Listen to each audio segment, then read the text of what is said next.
Welcome back to Kanen Coffee. In front of me is a Gaggia Classic that was brought in by Karen. She was complaining that it did not have good pressure, and when we tested it, we found that to be the case.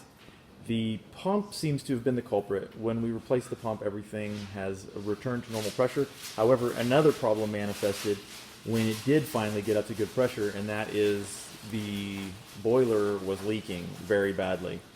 And it looks like it had been doing so for a little while.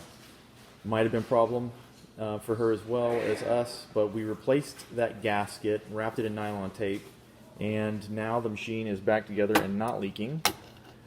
Let's see if I can do this with one hand. It's much harder with one hand. And all right, there we go. So let's draw a shot.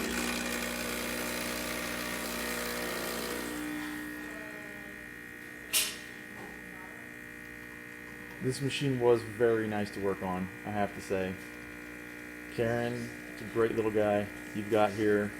It's in good working order, and that just drew a nice shot. So anyway, that's that.